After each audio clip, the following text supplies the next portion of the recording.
Before we embark on this incredible journey together, I have a small, heartfelt request. Please subscribe to my channel, give this video a like. It costs you nothing but means the world to me. And let me know in the comments which beautiful corner of the world you're watching from. Your support truly makes a difference. No, absolutely not, I said, setting down my fork with deliberate calm. You've asked for the last time. My mother's face shifted from practiced vulnerability to something cold and sharp. The dining room fell silent except for the tick of grandmother's antique clock. My father's jaw tightened, and I could see my brother Kevin calculating behind his eyes. After everything we've done for you, Mom whispered, her hand fluttering to the silk scarf around her neck, after all my suffering. But I had Dr. Harrison's medical records in my purse. Clean bill of health, no cancer, no chemotherapy, just expensive spa treatments and shopping receipts hidden under false medical billing. 3 months earlier, I'd been their devoted daughter, writing checks without question. Now I understood why Mom always went to medical appointments alone, why she refused my offers to accompany her, why she conveniently forgot to mention doctors' names when I asked. The inheritance from Grandma Rose had been substantial, $850,000 that I'd foolishly mentioned during a family barbecue last summer. Within weeks, Mom's mysterious illness began. Stage 3, ovarian cancer, she'd claimed. Aggressive treatment needed immediately. I'd given them $127,000 over 6 months. Money for treatment, medications, specialist consultations, even a vacation to recover in Cabo. All while living in my cramped one-bedroom apartment, telling myself family came first. The truth sat heavy in my chest now. No cancer, no medical crisis, just elaborate theater designed to drain my inheritance before I got wise enough to protect it. We'll see about that, Dad said quietly, his words carrying an ominous weight that made my skin crawl. The phone call that changed everything came on a Tuesday morning in September. Miss Chen, this is Janet from Dr. Patel's office. Your mother missed her appointment yesterday, and we found some irregularities in her insurance claims that need clarification. I'd been making coffee in my apartment kitchen, still in my scrubs from my nursing shift. Irregularities? We have no record of treating Patricia Chen for cancer, ever, but someone has been submitting claims under our practice number. My coffee mug slipped from my hands, shattering on the tile floor. The scalding liquid splashed across my bare feet, but I barely felt it. That's impossible, I managed. My mother has been receiving treatment for ovarian cancer, stage 3. She's been seeing Dr. Patel for months. Janet's voice carried professional sympathy mixed with confusion. Miss Chen, I've been with this practice for 8 years. Dr. Patel specializes in cardiology, not oncology. We've never had a patient named Patricia Chen. After hanging up, I sat on my bathroom floor for 20 minutes, processing what I'd learned. 6 months of worry, of working double shifts to help with medical bills, of watching my inheritance disappear into what I'd believed was saving my mother's life. The bills had been so convincing. Professional letterhead from Metro Oncology Associates, detailed treatment plans, even prescription receipts from CVS Pharmacy that I'd helped organize in a careful binder. I called Metro Oncology directly. We have no patient by that name, the receptionist confirmed after checking their system twice. Are you sure you have the right practice? That afternoon, I drove to the address on Mom's medical bills. The building existed, but Metro Oncology Associates occupied only a small mailbox rental space. The actual suite housed a dry cleaner that had been there for 15 years. My hands shook as I photographed the mailbox, the dry cleaner's sign, the address discrepancy. Evidence. I was collecting evidence against my own mother. The CVS receipts were real, but not for chemotherapy drugs. Using the prescription numbers, I discovered they were for anti-anxiety medication, sleep aids, and expensive vitamins. Nothing remotely related to cancer treatment. That evening, I sat in my car outside my parents' house in Millfield, watching them through the living room window. Mom was laughing at something on television, her supposed treatment fatigue nowhere evident. Dad was opening a bottle of wine that cost more than my weekly grocery budget. My phone buzzed with a text from Kevin. Mom's appointment went well today. Doctor says the new treatment is working. We're so relieved. More lies. Mom hadn't had any appointment. There was no new treatment. There was no cancer. I drove home and spent the night researching insurance fraud, medical billing scams, and elder financial abuse. Though at 42 I was hardly elderly, just trusting. Devastatingly, expensively trusting. The next morning I called my bank and froze the joint account I'd opened to help with medical expenses. The account I'd deposited $23,000 into just last week. Then I scheduled an appointment with Detective Morrison at the County Fraud Division. But first, I needed to know exactly how deep this deception went. The depths of their betrayal revealed themselves slowly, like poison seeping through clear water. Detective Morrison, a woman in her 50s with steel gray hair and intelligent eyes, reviewed my evidence with practiced efficiency. The fake medical bills, the non-existent doctors, the prescription receipts for vitamins and anxiety medication instead of chemotherapy drugs. "How long has this been going on?" she asked, making notes in a yellow legal pad. 6 months that I know of, but probably longer. I showed her the bank records on my phone. The first request for money came right after I mentioned my inheritance at a family gathering in July. Morrison's expression hardened. "This appears premeditated. The timing, the elaborate documentation, the multiple false providers. Your family didn't stumble into this accidentally." She pulled up something on her computer. "We've seen an increase in family financial fraud cases, especially involving fake medical crises. Usually it's adult children scamming elderly parents. This reverse pattern is less common, but equally devastating." The detective asked me to document every interaction, every request for money, every detail I could remember. The process took 3 hours and left me emotionally drained. "What happens next?" I asked. "We'll investigate quietly first. Verify your findings, trace the money trail, identify any accomplices." Morrison handed me her card. "Meanwhile, don't let them know you're suspicious. Act normal. Continue whatever pattern of contact you've established. Act normal, as if anything about this situation could ever feel normal again." That evening, Mom called with her usual update about treatment side effects. I listened to her describe fatigue, nausea, hair loss that I now knew was entirely fictional. She'd been purchasing expensive wigs online. I'd seen the receipts during my investigation.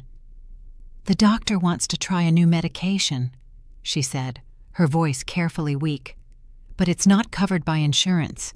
About $4,000. "That's a lot of money, Mom." "I know, sweetheart. But Dr. Harrison thinks it could really help. He says patients with my condition have responded well to this treatment." Dr. Harrison, a name she'd never mentioned before. Another fictional medical provider, no doubt. "Which doctor is this again?" I asked, pretending confusion. A pause. "Dr. Harrison, my oncologist. You've met him." "I don't think I have, Mom." "When did I meet him?" Another pause, longer this time. "You were there when he explained the treatment options, back in August." I had never met any Dr. Harrison. In August, I'd been working a 70-hour week and hadn't seen my family at all. "Oh, right," I said, letting her think she'd covered her mistake. "I've been so worried about you that everything blurs together." Her relief was audible. "Exactly. This has been stressful for all of us." After hanging up, I researched Dr. Harrison. No oncologist by that name practiced anywhere in the Tri-County area. But Harrison Medical Consulting existed as a business entity, registered 3 weeks ago to an address that turned out to be another mail drop. Dad was involved too, probably Kevin. Maybe even my sister-in-law Jessica, though she'd always seemed uncomfortable during family discussions about Mom's condition. The next morning, I called Mom back. "I've been thinking about Dr. Harrison's new medication. Maybe I should come to the appointment with you, for moral support." The silence stretched so long, I thought the call had dropped. "That's sweet, honey, but these appointments are really draining, and you work such long hours. I don't want to burden you." "It's no burden, Mom. When is your next appointment?" They're still scheduling it. The doctor's office is backed up with the holidays coming." More lies layered on top of lies. That night, I made a decision that would change everything. The private investigator's name was Marcus Webb, recommended by Detective Morrison for situations requiring discretion and speed. Webb worked from a small office above a Thai restaurant, his credentials covering one wall like badges of honor. Former police detective, licensed in 3 states, specialized in financial fraud and background verification. "I need to know who else is involved," I told him, spreading my evidence across his cluttered desk, "and I need proof that will hold up in court." Webb studied the fake medical bills with a magnifying glass, checking watermarks, paper quality, font consistency. "Professional grade deception," he said after several minutes. "This took planning, equipment, and knowledge of medical billing procedures." "So it's not just my family." "Unlikely. Someone helped them create these documents. Someone with access to legitimate medical billing software and practice registration numbers." He pointed to specific details on the letterhead. "See this formatting? This is proprietary to MedBill Solutions, a company that serves about 40% of doctors' offices in this region." Webb explained his approach: surveillance of my family's activities, financial background checks, investigation of the business entities they'd created, and verification of everyone they'd been in contact with recently. "This will take about 2 weeks," he said. "Maybe 3 if they're being particularly careful." "What do I do in the meantime?" "Nothing unusual. Don't change your behavior patterns. Keep paying small amounts if they ask. We need to document the ongoing fraud. And if possible, try to get them talking about specifics, names, dates, amounts." That seemed impossible. How do you trick someone who's already tricking you? The opportunity came sooner than expected. Kevin called that afternoon while I was grocery shopping. "Hey, Sarah, we need to talk about Mom's medical situation." My brother had always been the family strategist, the one who organized birthday parties and handled Dad's business tax preparations. If anyone would know the full scope of this scheme, it would be Kevin. "What about it?" I kept my voice neutral, focusing on selecting apples to maintain my composure. "The costs are getting out of hand. Even with your help, we're looking at bankruptcy if the treatment continues much longer." Interesting phrasing. If the treatment continues. Not if Mom doesn't recover, but if the fictional treatment continues. "How much more do you think she'll need?" Dr. Harrison estimates another 6 months of intensive treatment, maybe 8. The new medication is expensive, but if it works, she might avoid surgery. Surgery. Another fictional medical milestone to justify more money. "How much are we talking about total?" Kevin's voice dropped. "Around 60,000, maybe 70. Nearly my entire remaining inheritance. The timing was clearly not coincidental. "That's almost everything I have left, Kevin." "I know, and we hate asking. But what choice do we have?" I detected something in his tone. Not guilt exactly, but discomfort. Maybe Kevin wasn't entirely comfortable with whatever role he was playing. "Have you considered getting a second opinion?" I asked carefully. "Mom's attached to Dr. Harrison. He's been so supportive through this whole process, and honestly, changing doctors now might delay treatment. But if we're talking about $60,000, Sarah, time is critical here. The cancer is aggressive. Dr. Harrison says waiting could be fatal." Fatal. The word hung in the air like a threat. That evening I called Webb with an update. "My brother says they need 60 to 70,000 more, for medication and to avoid surgery." "Perfect. They're escalating, which means they're getting desperate. Desperate people make mistakes." "What kind of mistakes?" "They'll get sloppy with documentation, start contradicting their earlier lies, maybe even reveal their accomplice at the billing company." Webb had already started surveillance. Mom had been spotted at a luxury spa in Hartford, receiving massage treatments and facials. Dad had been seen at an expensive golf course, playing 18 holes with Kevin, and 2 men Webb was still identifying. "Not exactly the behavior of a family in medical crisis," Webb noted dryly. But the most damaging evidence was yet to come. The proof arrived in my email at 6:47 a.m. on a cold Thursday morning. Webb had attached 3 video files, each time-stamped from the previous day.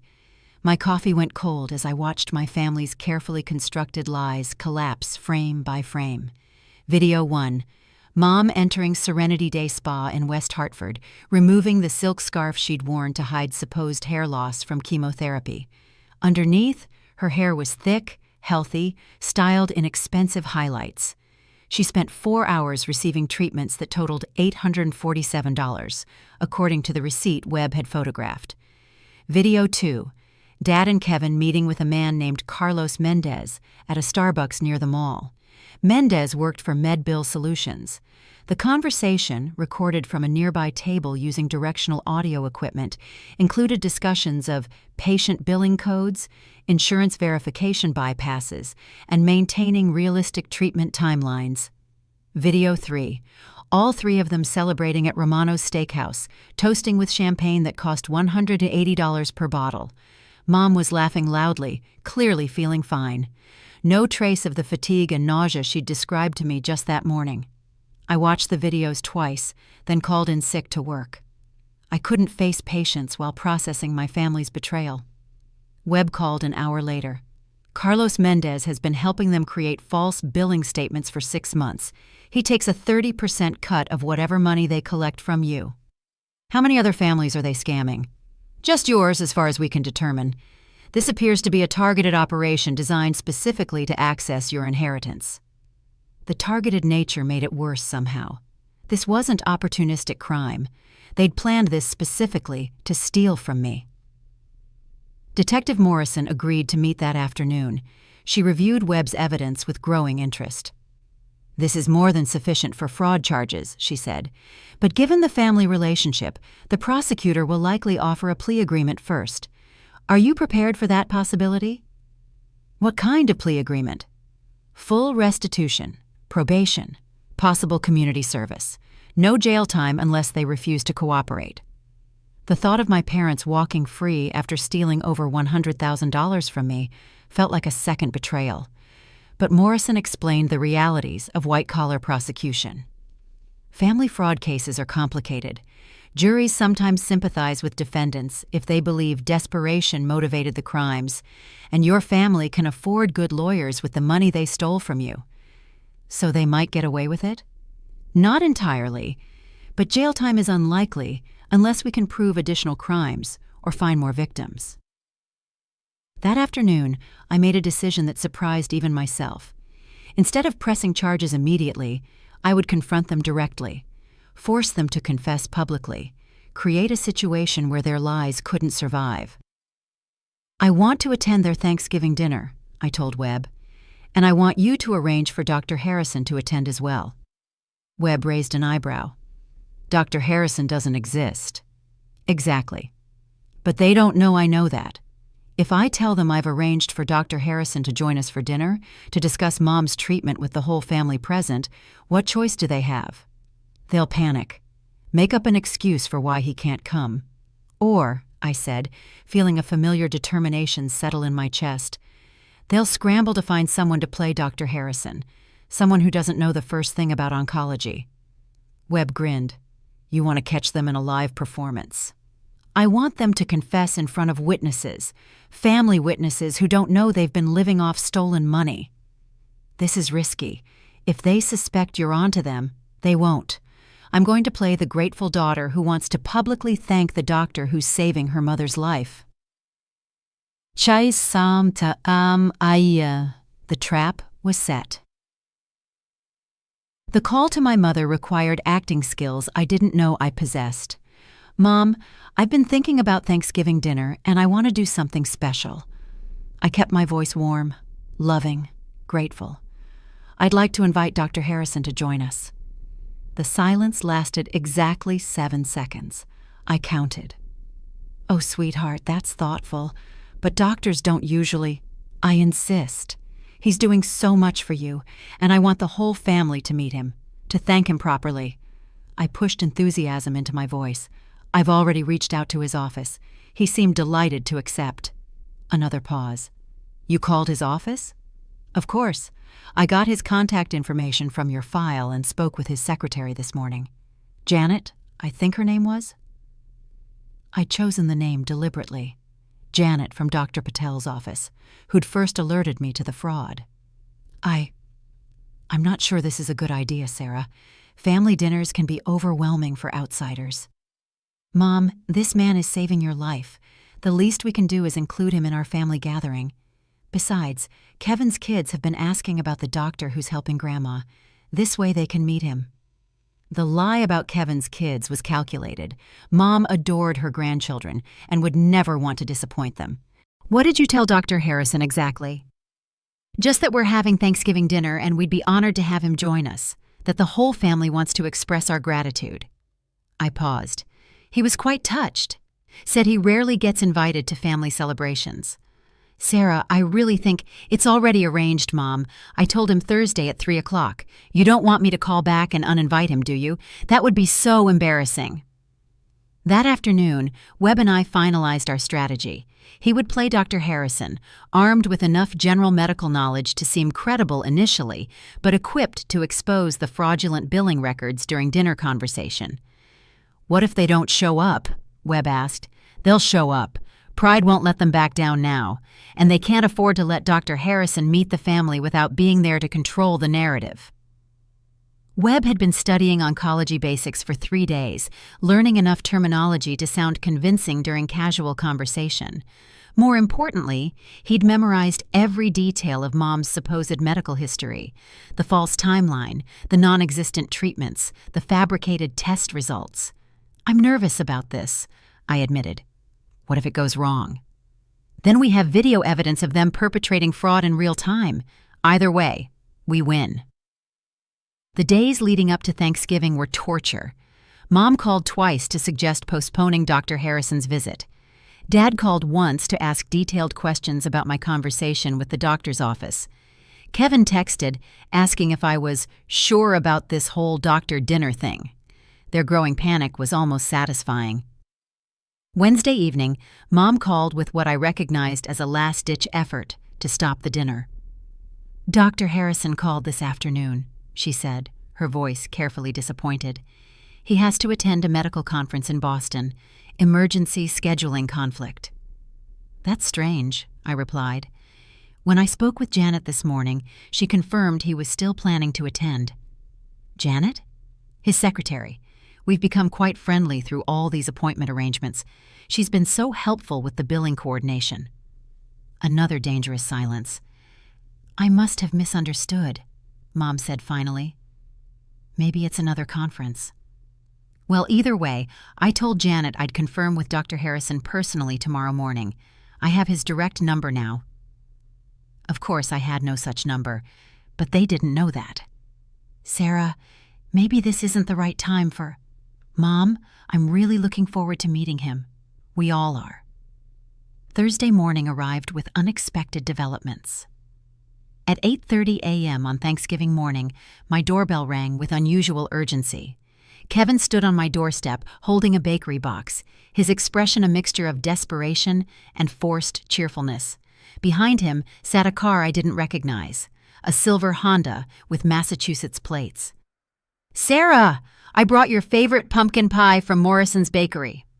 His smile was too bright, his voice too loud. Can I come in for a minute? Inside my apartment, Kevin sat heavily on my couch, the pie forgotten on my coffee table. We need to talk about this Dr. Harrison situation. What about it? Mom's having second thoughts. She's worried about imposing on the doctor's personal time. Kevin, it's Thanksgiving, a day for gratitude. What better way to show appreciation than including him in our family celebration?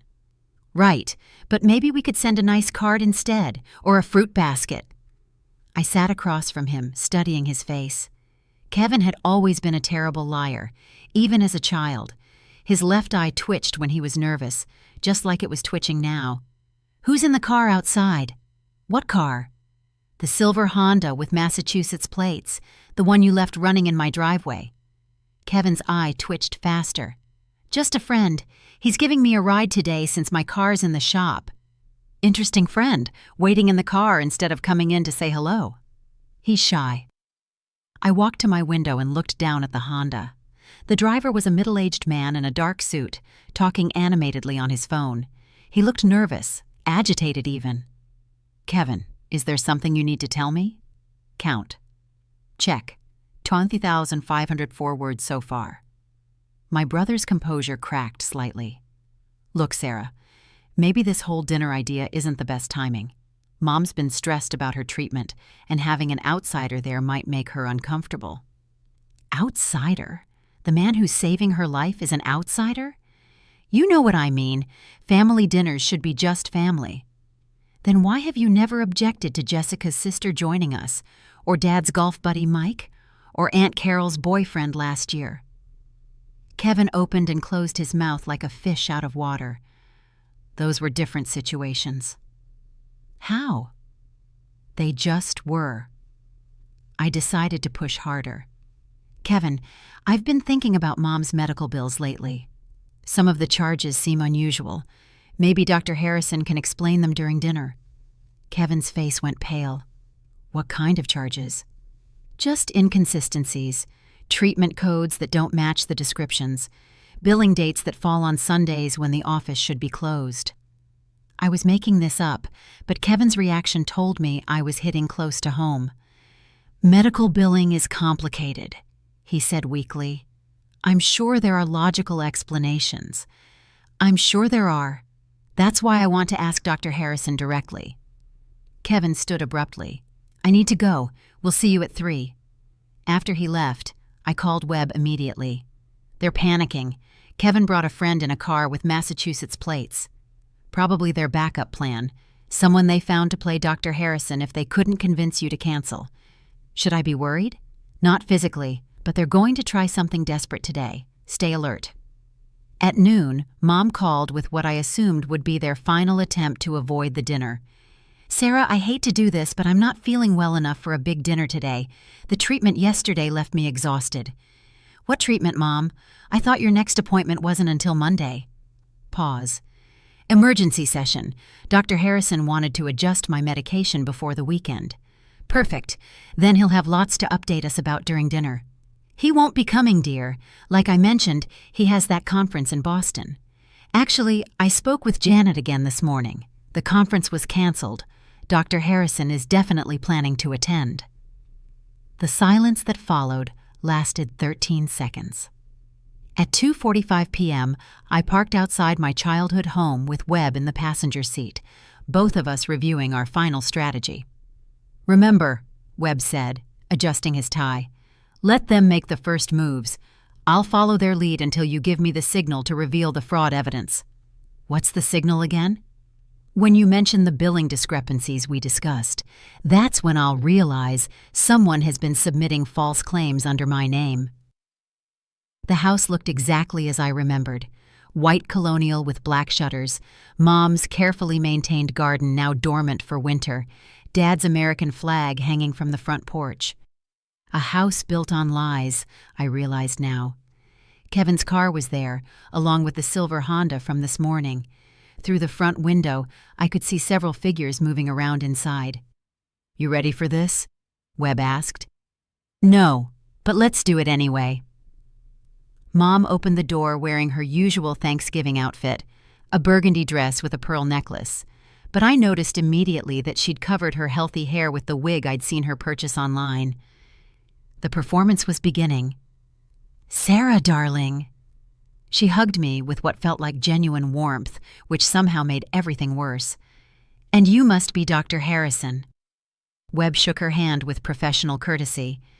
Mrs. Chen, it's lovely to finally meet Sarah's family. She speaks of you constantly. How wonderful that you could join us, though I must say, I'm surprised you had time on such a busy holiday. Holidays are often lonely for single doctors, Webb replied smoothly.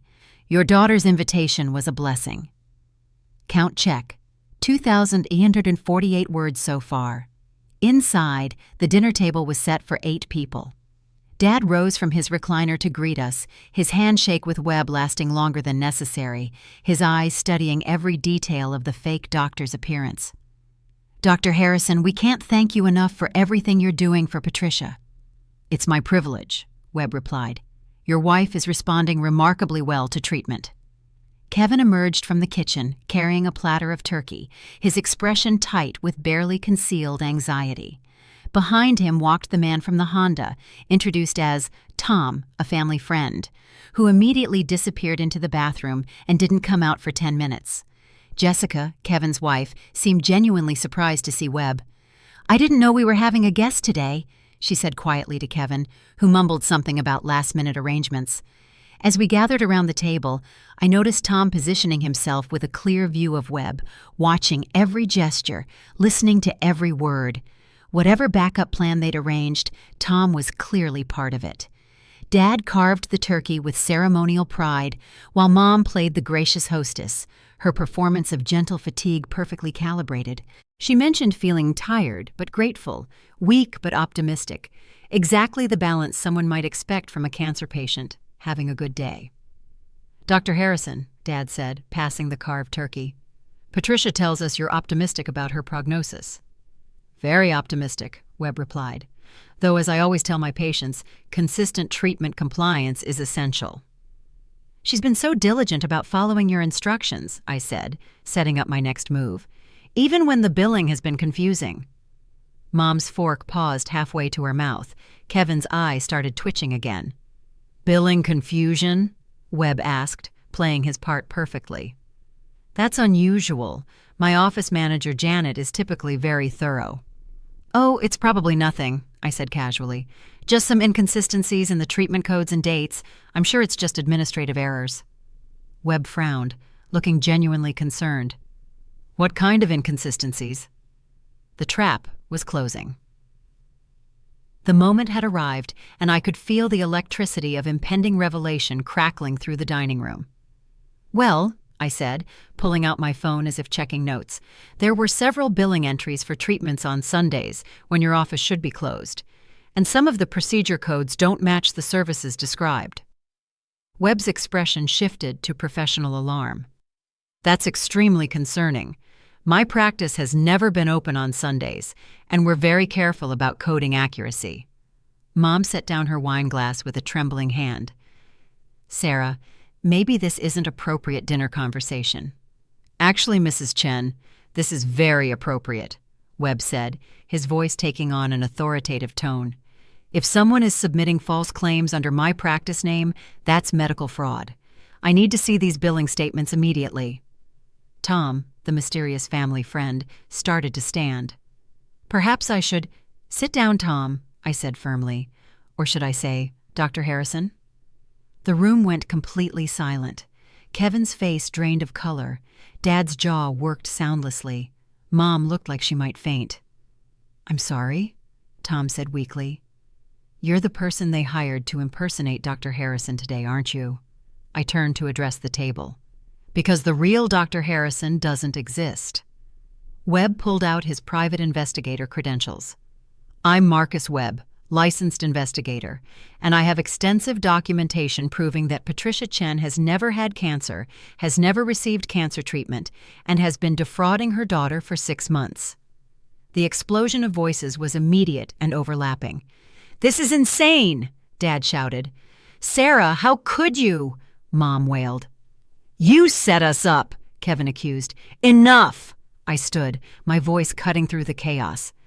"I have video surveillance of Mom at luxury spas. I have recordings of Dad and Kevin meeting with Carlos Mendez to create false billing statements. I have receipts showing the money I gave you for chemotherapy was spent on wine, golf, and shopping." Jessica looked horrified. "Kevin, what is she talking about?" "It's all lies," Kevin said desperately. "Sarah's having some kind of breakdown." Webb calmly opened his briefcase and spread the evidence across the dinner table. Photos of Mom at the spa, screenshots of the fake billing statements, bank records showing money transfers, audio recordings of Kevin discussing maintaining realistic treatment timelines. "Your daughter has been funding your lifestyle for 6 months," Webb said quietly. $127,000 stolen through an elaborate fake cancer scheme. Tom tried to slip toward the door, but Webb blocked his path. "Carlos Mendez is already in custody. He's cooperating fully with investigators. Your services won't be needed today." Mom dropped all pretense, her tears replaced by cold anger. "You ungrateful little bitch, after everything we've done for you." "Everything you've done for me?" I laughed, but there was no humor in it. You mean like faking cancer to steal my inheritance? Like manipulating my love and concern to fund your luxury lifestyle? Dad finally found his voice. You're destroying this family. No, Dad. You destroyed this family when you decided my inheritance was yours to steal. Jessica was staring at Kevin in horror. Did you know about this? Kevin couldn't meet her eyes. It wasn't supposed to go this far. How far was it supposed to go? I demanded. When were you planning to stop? When you'd stolen every penny? When I was bankrupt? When I lost my apartment because I gave you my rent money? The truth was finally out, but the reckoning had just begun. 6 months later, I sat in Detective Morrison's office reviewing the final case disposition. Kevin had pleaded guilty to conspiracy and received probation plus full restitution. Dad got community service and financial counseling. Mom received the harshest sentence, 2 years probation and a requirement to seek psychological treatment for her role as the primary manipulator. Carlos Mendez, the billing specialist, received 18 months in federal prison for healthcare fraud, affecting multiple victims. It turned out my family wasn't his only client. Tom, whose real name was Robert Hayes, had been an unemployed actor they'd hired through Craigslist to impersonate Dr. Harrison. He received community service for fraud conspiracy. How do you feel about the outcomes? Morrison asked. Relieved, I said honestly. Not necessarily satisfied, but relieved. The money had been fully recovered, though the emotional damage would take longer to heal. I'd moved to a new apartment across town, partly for a fresh start, and partly to avoid unexpected family visits. Jessica had filed for divorce from Kevin and moved back to her parents' house with their children. She'd sent me a handwritten apology note explaining she genuinely believed Mom was sick and had even organized a fundraising walk for cancer research in Mom's honor. The hardest part wasn't the betrayal itself, but understanding how completely they'd been willing to exploit my love for them. Every tear Mom had shed, every worried conversation about treatment options, every moment I'd comforted her during her difficult journey, all performance designed to separate me from my money. But I've learned something valuable about boundaries and self-protection. Love doesn't require financial sacrifice. Family doesn't mean unlimited access to your resources. And sometimes the people who claim to care about you most are the ones you need to guard against.